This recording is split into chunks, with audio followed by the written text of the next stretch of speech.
¿Sí? Sí. Venga. Bueno, buenas tardes, muchísimas gracias. Una tarde más, fabulosa, por acudir a la Casa con Libro, una sesión más del ciclo Poesía que hice escribir. Será la última hasta después de septiembre. Ojalá que el Ministerio, la Dirección General del Libro, tenga bien renovarnos también la subvención para poder hablar del año que viene. Cómo vamos resolviendo. Este mes, para salir también un poco del paso,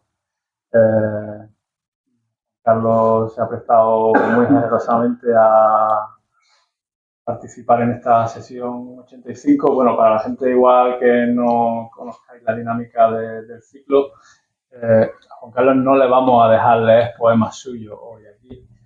Los poetas, las poetas invitadas que vienen al ciclo, el ciclo se llama Poesía que quise escribir, comparten con el público asistente son aquellos textos de otros autores, de otras autoras que son sus favoritos. Levantar de la página cuando hay un grupo de gente atenta y generosa, como es el caso actual aquí en Patio. Entonces, muchísimas gracias por todas estas circunstancias que tú sabes. Y bueno, creo que todos conocéis a Juan Carlos Rodríguez Torres, pero por si alguien no lo conoce, pues deciros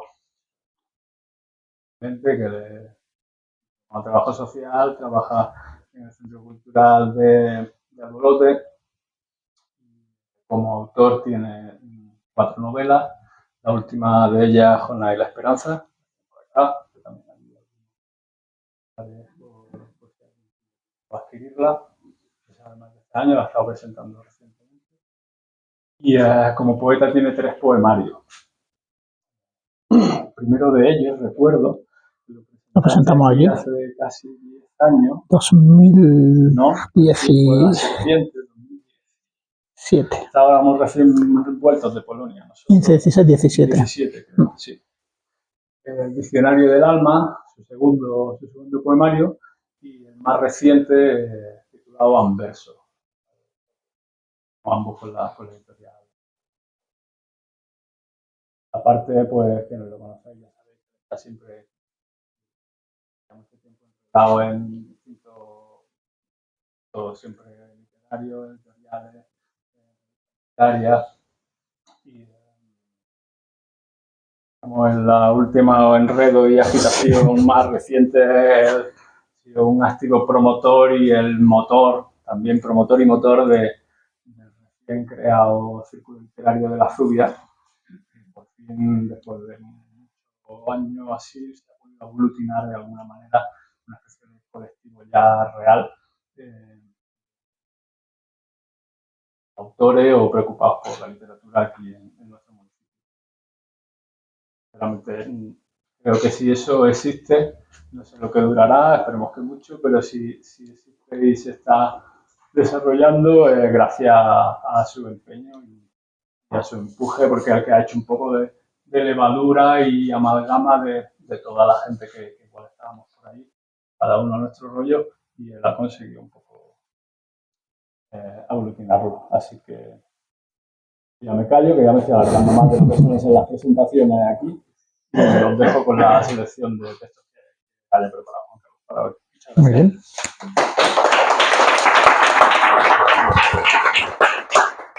Bueno, en primer lugar, gracias a Luis por su presentación, a Joana por la organización de esta actividad, a todos vosotros por venir, mucha gente que no me esperaba y que me he encontrado aquí me da mucha alegría.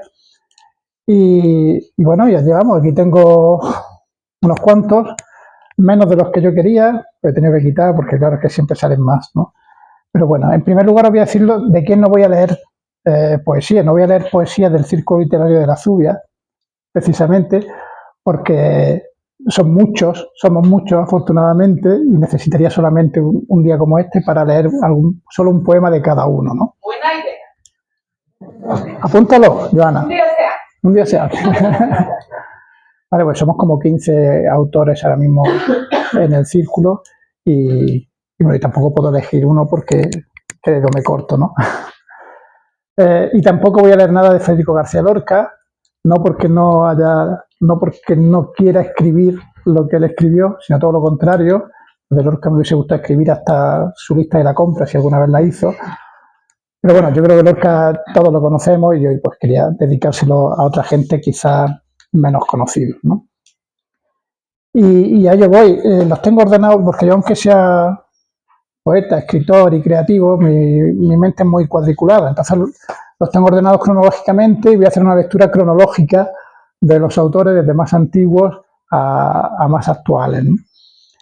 Y voy a empezar, no muy lejos, por el siglo XIX, con Carolina Coronado.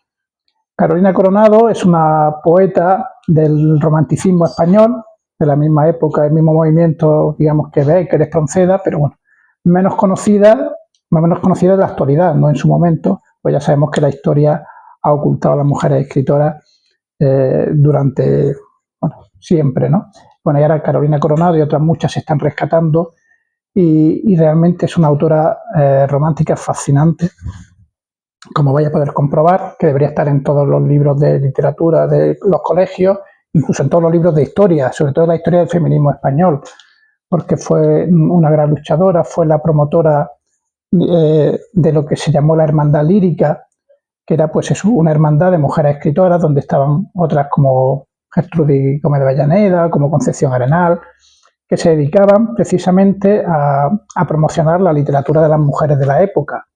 Entonces lo hacían pues poniéndolas a las nuevas, las ponían en contacto con editores, les prologaban sus libros, ellas que eran ya conocidas en esa época, ¿no?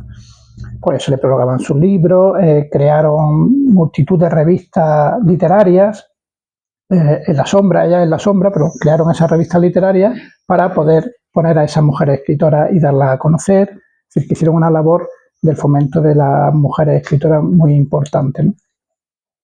Y voy a empezar con ella.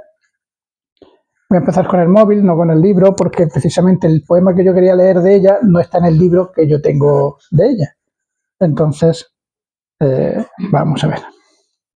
Es un soneto romántico de amor, que además es muy claro, muy sencillo, no es enrevesado, lo vais a entender fácil, y sobre todo recomiendo que estéis muy atentos a la última estrofa, a los 3 últimos versos, que lo voy a leer muy despacito para que veáis qué profundidad y qué cosa tan bonita. Dice así: oh, cuál te adoro, con la luz del día tu nombre invoco, apasionada y triste, y cuando el cielo en sombra se reviste, aún te llama exaltada el alma mía. Tú eres el tiempo que mis horas guía, tú eres la idea que a mi mente asiste, porque en ti se concentra cuanto existe mi pasión, mi esperanza y mi poesía. No hay canto que igualar pueda a tu acento, cuando tu amor me cuentas y deliras, revelando la fe de tu contento. Tiemblo a tu voz y tiemblo si me miras, y quisiera exhalar mi último aliento, abrasada en el aire que respiras. Cosa más bonita, por favor. Bien, pues vamos a pasar unos años más tarde. Me quito esto de aquí y ya. Vamos a pasar a Emily Dickinson. Emily Dickinson es de esa autora y autores que nos pasa mucho, que todos conocemos de nombre, hemos escuchado hablar de Emily Dickinson, sabemos que existe Emily Dickinson, pero luego son muy pocos los que hemos llegado a leer a Emily Dickinson. Yo empecé a leerla hace unos años, no mucho, pero sí es verdad que desde que la descubrí se ha convertido en mi poeta favorita de todos los tiempos. No solamente, también cuando conoces la historia de los autores, es más fácil empatizar y te llega aún más lo que lees, ¿no? Y es verdad que Emily Dickinson tiene una historia apasionante, una vida apasionante, y eso hace que cuando lees su poesía pues te llegue más, ¿no? Y voy a leer un poema bueno, que también es mi poema favorito del mundo. En esto cada uno puede tener el suyo y nunca hay una razón, ¿no? No me preguntáis por qué, pero se convirtió desde que lo leí. Emily Dickinson definía la poesía como cuando lees algo y te explota la cabeza, algo así venía a decir, ¿no? Y a mí eso es lo que me pasa cuando yo leo un poema que me gusta, tengo esa sensación, ¿no? Muchas veces yo cuando voy por la feria del libro, por los mercadillos, veo algún libro de poesía, lo abro y si los 3 versos primeros que leo me explotan la cabeza, me lo llevo.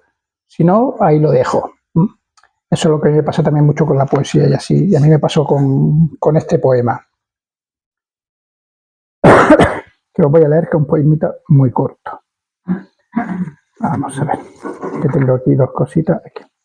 Es el poema número 135, sus poemas no tienen título, tienen números. Además, sus poemas no los publicó en vida, los encontraron ya después de cuando ella falleció y los publicaron de aquella manera. Es que su historia es muy interesante. Bueno, ese poema es 135 y dice así.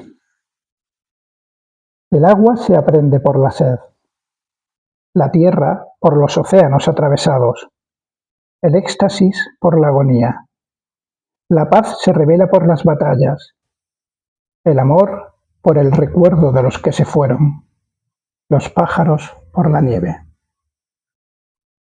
Para mí es muy especial.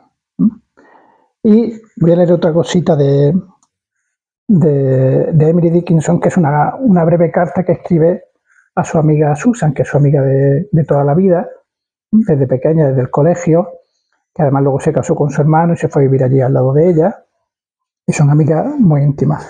Y para que veáis qué belleza de... le escribe una carta cuando ella está de viaje. Susan está de viaje, ella sigue allí en su casa. Dice, dulce hora, bendita hora la que me llevará contigo y te hará volver conmigo el tiempo suficiente para robarte un beso y susurrarte. He estado pensando en ello todo el día, Susie, y apenas me he preocupado de nada más. Y cuando fui a misa, estaba tan obsesionada que no había el menor resquicio por el que pudiera pasar el buen pastor. Cuando dijo, Padre nuestro que estás en los cielos, yo pensé, oh amada Sue, pienso en las 10 semanas, querida, y en el amor, y en ti, y mi corazón se vuelve cada vez más pleno y cálido, y se me corta la respiración.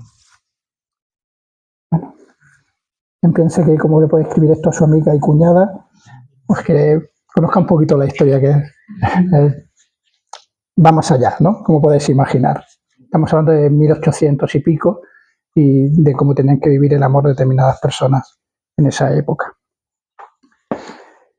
Bien, pues pasamos un poquito, llegamos ya a principios de siglo y nos encontramos a principios de siglo, bueno, con una explosión literaria en España muy importante. Y bueno, para mí ha sido muy importante la generación del 27 por culpa de esta mujer que hay ahí detrás, que se llama Paqui, y que nos la metió por vena en el colegio y algunos tenía que traer. Y voy a empezar por Pedro Salinas, que tiene un libro precioso que es La voz a ti de vida, que ese título es un verso de Santa Teresa de Jesús, puede ser, bueno, de uno de esta época, no recuerdo ahora exactamente. Es un libro de amor precioso y voy a leer simplemente el primer poema. Es un poema que a mí me sublima. Cuando en esto de definir la poesía, que es complicado, una vez escuché a Pepo, Alejandro Pedregosa, que fue al Instituto de Trebenque a hablar con los chicos, y me fui allí con él a verlo, y le explicaba a los chicos que la diferencia de la poesía con el resto de la forma de escribir es que la poesía trasciende. Le explicaba qué era eso de trascender, ¿no? Y les leía, o le explicaba cómo se podía felicitar un cumpleaños y luego leía un poema de una felicitación de cumpleaños y para ver la diferencia, ¿no? Y he tratado de explicar que esa trascendencia es como llegar del alma de quien escribe al alma de quien lo lee. Para mí este poema es que va de alma a alma, del alma, conecta el alma de Pedro Salinas con el mío, con mi alma en este momento, porque es una maravilla. Tú vives siempre en tus actos. Con la punta de tus dedos pulsas el mundo. Le arrancas auroras, triunfos, colores, alegrías. Es tu música. La vida es lo que tú tocas. De tus ojos, solo de ellos, sale la luz que te guía los pasos. Andas por lo que ves, nada más. Y si una duda te hace señas a 10.000 kilómetros, lo dejas todo. Te arrojas sobre proas, sobre alas, estás ya allí, con los besos, con los dientes la desgarras, ya no es duda. Tú nunca puedes dudar, porque has vuelto los misterios del revés. Y tus enigmas, los que nunca entenderás, son esas cosas tan claras, la arena donde te tiendes, la marcha de tu reloj y el tierno cuerpo rosado que te encuentras en tu espejo cada día al despertar, y es el tuyo. Los prodigios que están descifrados ya. Y nunca te equivocaste, más que una vez. Una noche que te encaprichó una sombra, la única que te ha gustado. Una sombra parecía, y la quisiste abrazar, y era yo.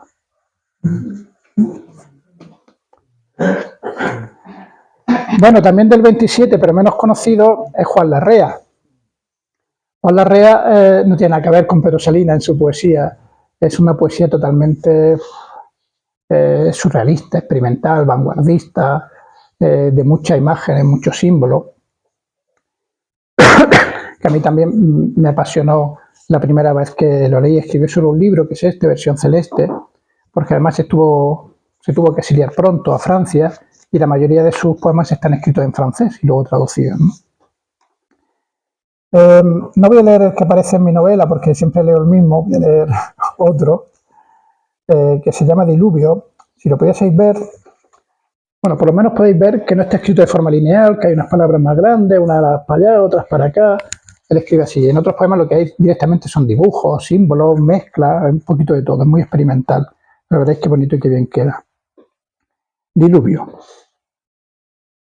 Mañana, en la playa del Sáhara, los oasis de esta noche arriarán las alas.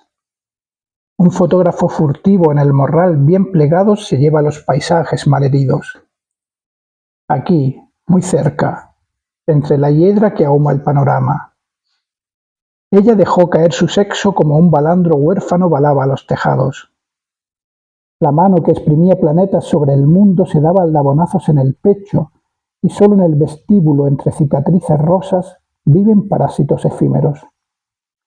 Yo, que ayudé a bien morir las olas en tu nuca y descorché volcanes sobre los días expósitos, postulo ahora un póstumo calor de los ahorcados que cuelgan de mi vida, como frutos afónicos. Es ya tarde, y aún no suena la diana de sus cuernos, el arco iris en su concha guarecido. Sin embargo, el diluvio termina en este instante. Todos los hombres se han ahogado. Sobre los lechos flotan los cadáveres. Un poeta que hay que leer varias veces el poema para poder sacarle todo el jugo. Y por terminar, o casi terminar con este grupo, tenía que traer un poema de Damos Alonso que cuando yo lo leí también, bueno, no solo me explotó la cabeza, sino que me hizo sentir mucho por dentro. Es un poema que habla de Madrid, justo después de la posguerra, el año 40 y pico. Se titula Insomnio. Madrid es una ciudad de más de 1 millón de cadáveres, según las últimas estadísticas.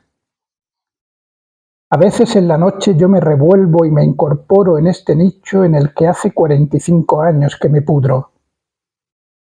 Y paso largas horas oyendo gemir al huracán, o ladrar los perros, o fluir blandamente la luz de la luna.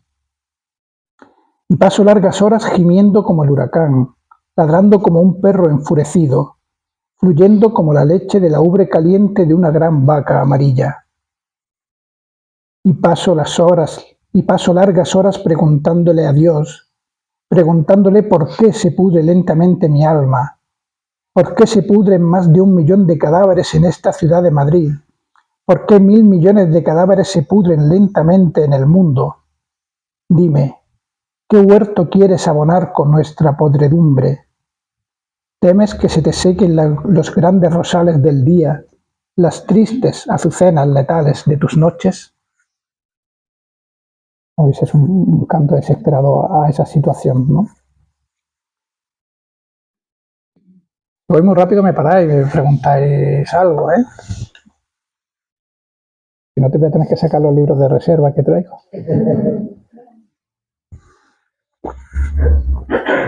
Bueno, decía, para terminar con este grupo, casi, porque en el casi está Luis Rosales. Luis Rosales es otro autor, bueno, está ahí un poquito entre medias, pero bueno, da igual, a mí me da igual si es de la generación del 27, si es de unos años después, de como lo queramos llamar.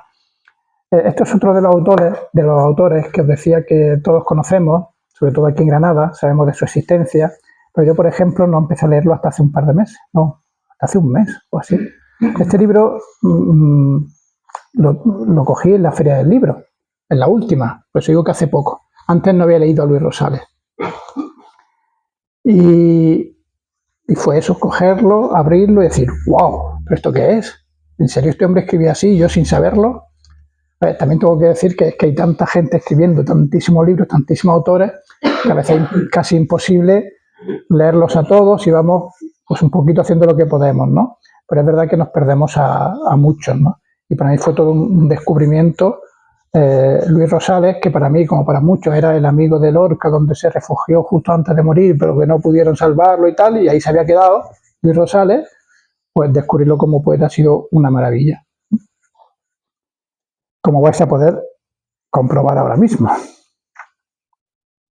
Un poema precioso este. Precioso y escrito también de una manera muy chula. Se titula Palabras para algo más que un dolor. Tiene 3 partes, voy a leer las 2 primeras. Tal vez solo es posible que podamos amarnos mientras que dura un beso.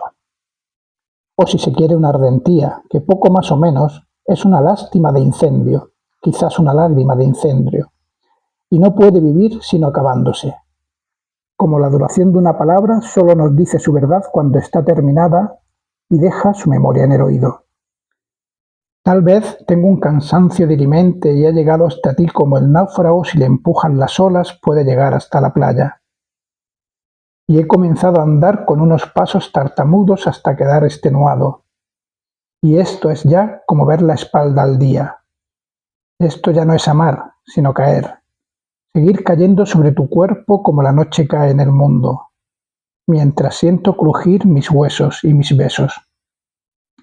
Tal vez es cierto y sin embargo es triste que nuestro amor solo puede durar mientras que dure un beso. Pero al besarte, el tiempo se establece. Y tu cuerpo comienza a ser una pregunta.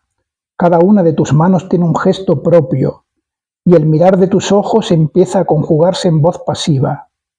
Así me voy llenando de música y de tiempo, y la música es sed, y la sed es tan corta que tiene que nacer continuamente, como nacen mis ojos cuando el vestido empieza a resbalar sobre tus caderas y aparecen tus hombros soleados, tu momentánea piel, y tu cuello de miel agonizante, y tu cintura que es de agua, y recorro una y otra vez el corto territorio de tu vientre, con un mirar infinitesimal, con un encendimiento que cada vez se hace mayor y que al fin se convierte en bautismo, sobre un pecho pequeño que cabe en un dedal, y unas rodillas fuertes y despiertísimas que alguna vez como las nubes tienden a separarse.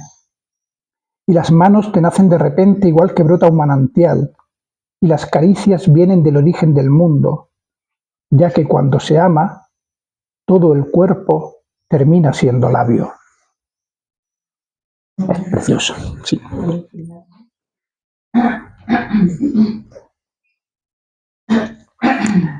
Bueno, pues vamos a pasar de lo bonito a lo un poquito más bruto. Y digo eso, vamos a empezar, voy a leer ahora casualmente, porque es cronológico, como decía, pero voy a leer a autoras norteamericanas, 3 de un tirón.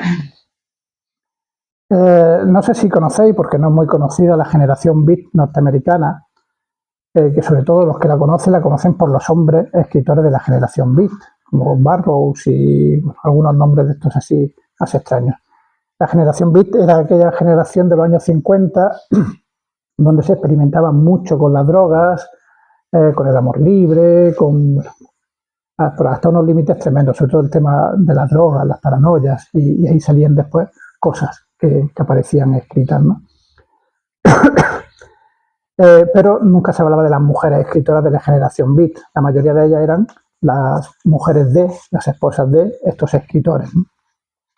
Pero bueno, yo un día leí un artículo sobre este libro, precisamente, de una editorial española que hacía una recopilación de las autoras, de las poetas de la generación beat norteamericana.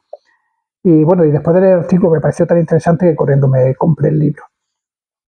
Y vais a ver cómo es, decía Bruto, porque bueno, es una poesía muy directa, algunos dirían que incluso puede ser soez, porque utiliza palabras más soeces, tal, pero bueno, es impresionante. Y cuando conocemos también un poquito la historia de estas mujeres, cómo algunas acabaron muertas, cómo otras acabaron, bueno, pues una acabó muerta porque el marido se puso a jugar con él a lo del Guillermo Tell de ponerle la manzana con una pistola y le pegó un tiro en la frente, por ejemplo, que no le pasó nada al hombre, no te pienses que fue a la cárcel ni nada. Otras fueron internadas por sus padres en psiquiátricos, etcétera, etcétera, ¿no? Porque, bueno, pues aquí hay una recopilación y voy a leer un poema, que es un poema de amor tremendo, profundísimo, pero que bueno, la gente quizás cuando lee se queda con esas palabras que os decía, ¿no? Pero como vais a escuchar, es un poema de amor increíble. La autora es, por decirlo todo, Elise Cowen, y el título es Quise un coño de placer dorado. Quise un coño de placer dorado más puro que la heroína, para honrarte. Un corazón tan grande que puedas quitarte los zapatos y estirarte. La anatomía del amor. Oh, si yo fuera un coño de placer dorado más puro que la heroína o el cielo para honrarte. Cama doble, corazón como una pradera de Yosemite. Para asimilar tu soltura, la imaginación tan clara y activa como una marisma al sol. Para ser interesante durante la cena, el alma como tu rostro antes de nacer. Para alabarte pechos, cabello, dedos, mi cuerpo hecho ciudad, en tus brazos la noche entera. Pues ahí está, la generación beat. A ver, vale. Por seguir con las mujeres americanas, os traigo a Mary Oliver, que es digamos que de ese grupo quizás la autora más conocida, sobre todo en Estados Unidos, muy conocida, ha ganado el premio Pulitzer y demás, ¿no? Y es que una poesía maravillosa. Sin embargo, yo hoy no os traigo poesía de ella. Esto es un ensayo que ella, bueno, más que un ensayo, bueno, es un libro donde ella habla sobre el hecho de escribir y la conexión que tiene con la naturaleza. El hecho de escribir con la naturaleza y con nosotros como parte de la naturaleza. Y ahí pues va haciendo reflexiones, pero igual que hace reflexiones pues va contando sus paseos por el monte, sus experiencias y demás, ¿no? Y hay una pequeña reflexión aquí sobre la relación que os decía entre la poesía, el sentido de la poesía y la naturaleza, que me parece muy, muy interesante y con la que estoy totalmente de acuerdo. Dice, pienso como ecologista, pero siento como miembro de una gran familia, una que incluye al elefante y a la espiga de trigo, tanto como al maestro de escuela y al industrial. No es un estado mental, sino un estado espiritual. La poesía es fruto de nuestra historia, y nuestra historia es inseparable del mundo natural. Ahora bien, qué duda cabe que en las colmenas y mazmorras de las ciudades la poesía no puede reconfortar, carece de peso, pues el pacto entre el mundo natural y el de los individuos se ha roto. Ya no se cosecha, solo se caza, persiguiendo el beneficio. Las vidas no son ya ejercicios de placer y valor, sino tan solo un medio para amasar bienes mundanos. Para que la poesía sea relevante para este tipo de personas, ellas mismas deben dar el primer paso. Alejarse de esas vidas egoístas y ancladas a lo material, acercarse a los árboles y a la cascada. Esto es interesante. No es culpa de la poesía si su público es tan pequeño, si tiene tan poco eco en el mundo aterrado y ávido de dinero. La poesía, a fin de cuentas, no es un milagro, es un intento de expresar, ritualizar los momentos individuales y las consecuencias trascendentales de estos momentos con una música útil para todos. Es la melodía de nuestra especie. Me parece interesante, ¿no?, esa conexión entre lo natural y la poesía, y sobre todo eso de que siempre decimos que la poesía es para muy poca gente. No, la poesía no es para poca gente, sino que quizás hay poca gente dispuesta a abrirse a la poesía. ¿Y por qué? Pues porque estamos tan rodeados y tan metidos en ese otro mundo tan capitalista, tan consumidor, tan individualista y tal, que es imposible que nos pueda entrar, ¿no? Bien, siguiendo con este grupo de mujeres, traigo también a otra autora que se llama Sharon Olds. Estas autoras, lo tengo que decir, Mary Oliver, Sharon Olds, Louise Gluck, que la he retirado porque es que no me cabían tantas y la tenía en el montón, pero bueno, la he quitado. Anne Carson, que sí la he dejado. Me las hizo conocer una amiga mía que también es poeta, se llama Constanza González Ferrer, con la que, bueno, a la que admiro muchísimo, y además, bueno, nos llevamos muy bien y hablamos mucho sobre poesía. Y un día, pues hablando del momento en el que yo me encuentro, lo que yo estoy experimentando con la poesía actualmente, qué tipo de poesía me gusta leer y escribir ahora, ella fue la que me recomendó estas autoras, ¿no? En un papelito que guardo por ahí, los nombres de las autoras, y además estábamos cerca de la Feria del Libro, me acuerdo, llegué a la librería Praga, le dije, dame estos, y allí los tenía, y me los traje para casa, ¿no? Porque es muy importante también eso, es decir, no solamente quedarnos en los autores que nosotros aprendemos en el colegio, nuestra única forma de aprender otros autores, descubrirlo, es con el boca a boca, ¿no? Pues con lo que otros leen y nos recomiendan, con lo que vamos comentando ya sea en un sitio como este o tomándonos una cerveza, etcétera, ¿no? Ahí es donde aprendemos nosotros a muchos poetas. Bueno, pues este es Sharon Olds, el libro se llama Los muertos y los vivos, es un libro duro, muy personal de ella, hablando mucho de su experiencia, como vais a comprobar en este poema titulado El gremio. Todas las noches, cuando mi abuelo se sentaba frente al fuego en la penumbra, flameante la copa en la mano, su ojo brillando en la vana aureola de la llama, el ojo de cristal siniestro y pétreo, un joven se sentaba junto a él, en silencio y oscuridad. Un universitario de piel blanca, sin arrugas, una bella cara enjuta, una frente muy pronunciada y unos ojos de ámbar como la resina de los árboles aún jóvenes para ser cortados. Era su hijo, allí sentado, un aprendiz, noche tras noche, su vaso de carbón junto al vaso de carbón del anciano. Y bebía cuando él bebía, y aprendió el arte del olvido. Ese joven todavía sin crueldad, el pelo oscuro como la tierra que alimenta la raíz del árbol. Ese hijo que superaría con creces al maestro. El aprendiz que dejaría atrás a su patrón en crueldad y en olvido, bebiendo sin pausa junto a las llamas entre las tinieblas. Ese joven, mi padre.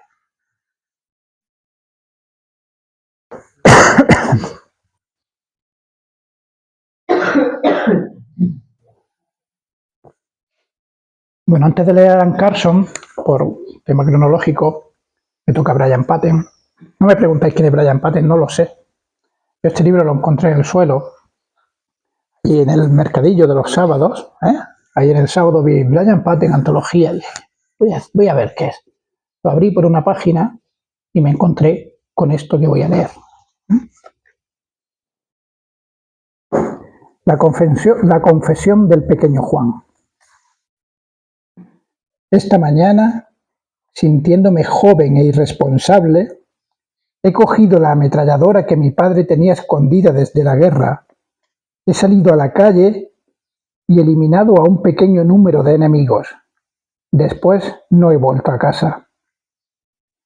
Esta mañana regimientos de policías y sabuesos se han diseminado por la ciudad con mis detalles personales grabados en la mente y preguntando: ¿le han visto? Tiene 7 años y le gusta Pluto, el ratón poderoso y el oso bifo. ¿Le han visto por alguna parte? Esta mañana, sentado solo en un jardín extraño y murmurando: fallaste el golpe una y otra vez, pienso para mis adentros qué haré después, pero no puedo moverme. Los sabuesos me detectarán. Tienen mis chupa chups. Claro, mi cabeza hizo un pum cuando yo leí esto y me lo tuve que llevar a casa. Bueno, Anne Carson sí quizás sea la autora más conocida, ¿eh? Fue incluso aquí en España Premio Princesa de Asturias de las Letras. Y bueno, este libro, que se llama La belleza del marido, un ensayo narrativo en 29 tangos, pues habla de la esposa, ¿no? De muchas esposas, en parte de ella misma también. Os leo un poema titulado: y arrodillándome al filo del mar transparente moldearé para mí misma un corazón nuevo de sal y de barro. Una esposa está atrapada por el ser. Fácil decir, ¿por qué no dejarlo? Pero supongamos que a tu marido y a cierta mujer oscura les gusta verse en un bar por la tarde temprano. El amor no es condicional. Vivir es muy condicional. La esposa se posiciona en una baranda cubierta al otro lado de la calle. Observa a la mujer oscura levantar la mano hasta tocarle la sien, como si quisiera filtrarle algo. Le observa a él, inclinándose levemente hacia la mujer y luego echándose atrás de nuevo. Están los dos serios. Su seriedad la destroza. Las personas que pueden estar serias juntas, eso es algo profundo. Tienen una botella de agua mineral en la mesa entre ellos y 2 vasos. No les hace falta alcohol. ¿Cuándo ha desarrollado él este nuevo gusto puritano? Un barco frío sale de puerto en algún sitio dentro de la esposa para deslizarse hacia el horizonte gris y liso. Ni un pájaro, ni un soplo a la vista. Bueno, estos son también de los que hay que reposarlos un poquito. Bueno, pues he llegado al último bloque, que son poetas actuales, granadinos, conocidos, amigos, que he traído unos cuantos también.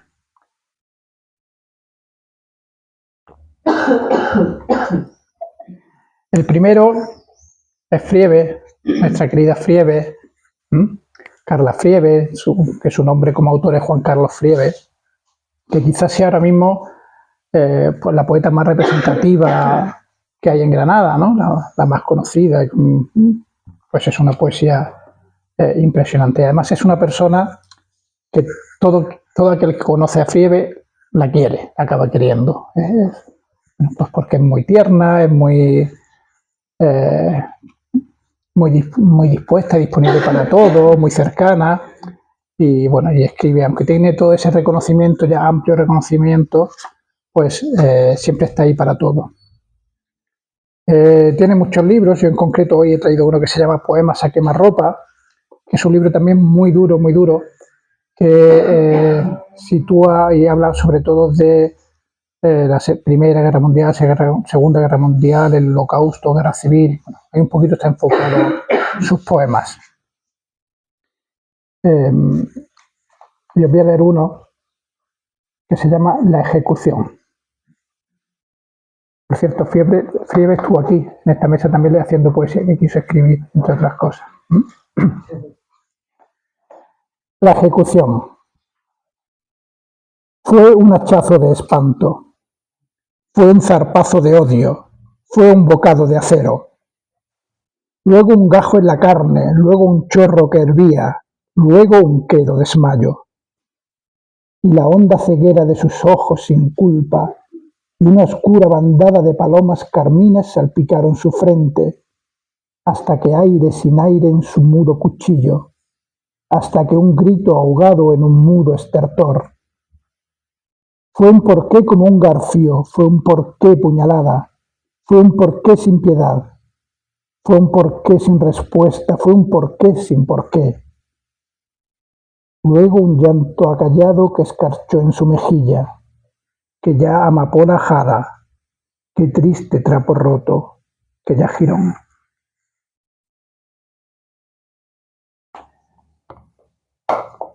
Bueno, esto nos deja así un poquito, así que vamos a ir a otro, que también hay que utilizar el mismo adjetivo, que es nuestro querido Pepo, Alejandro Pedregosa, que tiene también mucha relación con la Zubia. Y bueno, y si hablaba así de Friebe, de Pepo, tengo que hablar así muchísimo más todavía, ¿no?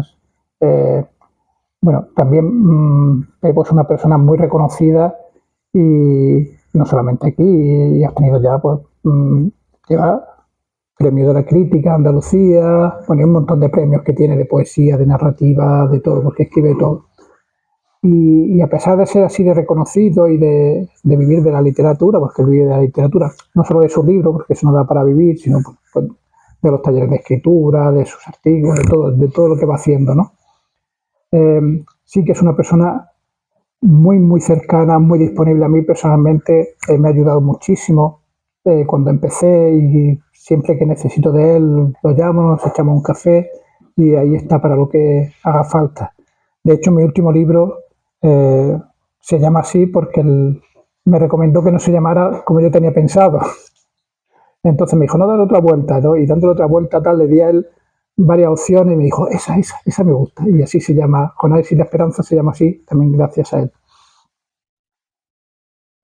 Tiene muchos libros de poesía, he traído hoy Barro, porque aquí tiene un poema que yo cuando leí me pareció también, es una elegía a su padre, hay varias elegías a su padre en este poemario, y es muy bonita, muy bonita. Se llama El pájaro 4, elegía número 5. 4 meses después de que murieras, eso es, perdón, 4 meses después de que murieras, es por eso que no puedes saberlo, publiqué un nuevo libro de poemas. Contaba allí la historia del mirlo y la palmera, ¿la recuerdas? La elegante, bellísima palmera que ardía como fuego de artificio al pie de tu terraza, y el mirlo meridiano que todas las tardes, 3:30, nos cantaba sereno entre tus palmas. Qué gracia nos hacía en medio de tu cáncer aquella cita extraña y el pico anaranjado. He venido a decirte que la comunidad, los muertos no tenéis ni voz ni voto, ha arrancado de cuajo la palmera y solo hay ya vacío detrás de la ventana. Pensaban los vecinos que su altura era una ofensa a Dios y que el Señor es un rapto de cólera divina, la tumbaría el próximo otoño contra el parque de los niños. ¡Qué cosas! Perdóname, papá, pues no he sabido defender con vigor lo que era nuestro. Criaste un hijo sano pero inútil, estéril de valor y emprendimiento, un hijo lerdo, incapaz de proteger el tronco cenital de una palmera o el canto meridiano de los mirlos. Un poeta criaste, y no es tu culpa. Siento vergüenza, papá, por ser el agujero eternamente negro de tu vida. Todo lo tuyo entra en mí y sin dolor desaparece. Es muy bonito, muy bonito. Bueno, ya solo me quedan 2. No ha sido tan duro, ¿no? Ahí de tiempo, vamos. Vamos bien, de tiempo. Estupendo. Bueno, Alicia Hot, este libro se presentó aquí hace, ¿te acuerdas, Luis? Hace más todavía que el mío, sí. Y además es muy curioso porque se presentó aquí, se presentaban 2 libros, venían 2 autores, cada uno con su libro, y este era uno de ellos, y se presentó un sábado por la tarde que había un Madrid-Barça. Entonces estábamos aquí, bueno, ahí, pues estaban los 2 autores con sus 2 libros, la novia de uno de ellos, de Alejandro, Luis, Maribel y yo. Pero mira, afortunadamente por lo menos nosotros vinimos, yo vine y pude descubrir Alejandro y esta poesía, que este libro se titula Alicia Hot, poemas en tiempos de follar, pantallas y avatar. Es un libro de poesía que habla sobre el porno en Internet y el consumo de porno en Internet. Estamos hablando de hace a lo mejor, pues eso, más de 10 años o en torno a 10 años, cuando todo esto hubo todo el boom sobre todo del chateo por Internet en tema porno, y visto también desde la perspectiva como una trata de blancas que se estaba produciendo ahí, ¿no? Más que desde el sentido de culpa, sino de cómo la gente pues se enganchaba a esto y se convertían en yonkis del porno. Claro, para mí fue, yo que venía en ese momento pues de la generación del 27 y de otros autores más clásicos, fue descubrir, gracias a este libro, que se puede hablar de poesía, o sea, que con poesía se puede hablar de todo. Se puede hablar de porno, se puede hablar de todo. Y que hay otras formas de escribir poesía, que no eran las clásicas que yo leía. Y para mí fue todo un descubrimiento que me ha ayudado luego a leer a otros muchos autores y a escribir de otras muchas maneras. Bien, pues os leo uno de estos poemas se llama Alejandro Ruiz Morilla, que no lo he dicho, que es granadino, aunque ahora vive en Málaga y allí sigue desarrollando muchas labores, metido en muchas cosas. Y os voy a leer el poema titulado Fin de la máscara, comienzo del avatar. 1. Alicia Hot. Hola, guapo. Yo. Hola, ¿cómo estás? Alicia Hot. Muy bien, cielo. ¿Qué te apetece que hagamos? A lo que nos hagamos le llaman porno, pero no lo es. Se parece más a un fumadero de opio o a un piso para yonkis en el centro. Aquí solo venimos para engancharnos, conectarnos para colocarnos con sus palabras. Nuestra dopamina, nuestra puerta trasera, su distancia, mi vacío, su cuerpo. Cuerpo, zoom. La perspectiva, el aprendizaje que va por dentro. No hay jeringuillas ni papel de plata por el suelo. Hay papel higiénico preparado a un lado. Hay varios tipos de penes de plástico al otro. Uno rosado con forma de gancho. Pero entre ambos, corte, mitad, frontera, abismo. Donde un espejo la pantalla. Ella es pantalla. Aquí, donde la mirada la espera, donde el punto ciego. 2. Alicia Hot. Hola. Yo. Hola. Alicia Hot. No pensaba que fueras a volver. Pero sí, vuelven. Algunos vuelven, muchos. Y la buscas en Twitter o en Google y encuentras fotos de ella, de su perro, de osados caseros comentados por seres como tú, seres como yo, @marcincho26, hermosas tetas, nena. Esa es la distancia, como yo. Esa es la mínima distancia, la mínima, pero no la más triste. Alicia Hot os lo enseña todo hoy en su cam, chicos, todo. Se puede enseñar todo, se puede aprender nada. Se retiran las máscaras, empieza el avatar.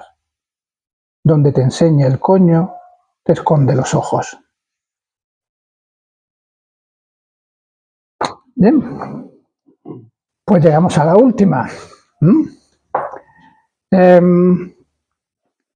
Yo tengo la suerte, al trabajar en la Casa de la Cultura del Bolote, tengo la suerte de gestionar un premio de poesía, que es el Premio de Poesía Joven Antonio Carvajal.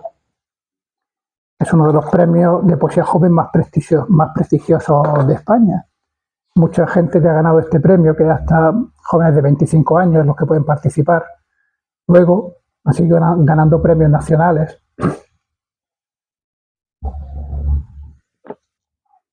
Algunos de ellos pues se están haciendo bastante conocidos. Algunos de ellos han pasado por aquí. Rosa Verbel ha pasado por aquí, que vino con...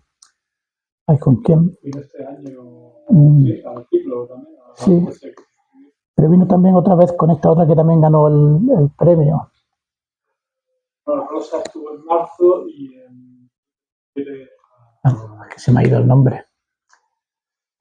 Bueno, María Elena Gueruelo, sí, que no es de Granada, pero lleva viviendo en Granada también tiempo, ¿vale? Que ellas dos, por ejemplo, ganaron el premio. Incluso supongo que Laura Casella habrá estado también por aquí alguna vez. Sí, Laura estuvo hace mucho, que también fue ganadora del premio. Y bueno, yo con esa suerte que tengo de gestionarlo, yo recibo por correo electrónico todos los poemarios. Y claro, yo los miro, le echo un vistazo, A uno le echo un vistazo y lo dejo, a otro le echo un vistazo y sigo. Y hago mis propias porras y nunca acierto. Se ve que mis gustos literarios y los del jurado son diferentes. Nunca he acertado salvo una vez, esta vez. Cuando yo leí este libro, cuando me llegó por correo, dije, wow. Digo, qué pena que no vaya a ganar. Pero ganó. Ese año por fin el jurado estuvo de acuerdo conmigo y ganó. Se llama Liberalismo Político, es de Francisco José Chamorro, es el 20 premio, por lo tanto fue hace 8 años, porque estamos ahora con el 28. Es un chico joven que trabajaba en una empresa cárnica y escribía poesía. Y aquí está, os voy a leer uno de sus poemas. Dice, esto no, pero el anterior. Este. ¿En qué piensas desde que trabajas en las industrias cárnicas, desde que las máquinas se han convertido en un tratado de música concreta? ¿En qué piensas cuando sales del polígono de la inmensidad de la noche y no sabes astrología, y mirar lo desconocido es mirar la nada? En el trayecto hasta casa, y eso que no tienes casa, un microondas, un frigorífico, un sofá, una cama y un calendario porno no son una casa. En el comedor, mientras todos comen, ¿en qué piensas? Si el vacío convive con los objetos y les otorga espacio, sillas, mesas, bandejas, se consume todo en su forma. ¿Qué sientes al meter 14 piezas de lomo en una caja y flejarla y ponerle una pegatina y enviarla a un desconocido? ¿Qué sientes en ese abismo? Toda esa carne no es tu carne, pero parece hecha de la misma materia. No sabes dónde ir y eso consume los turnos de 8 horas. ¿Qué sientes cuando entras en un congelador a -30?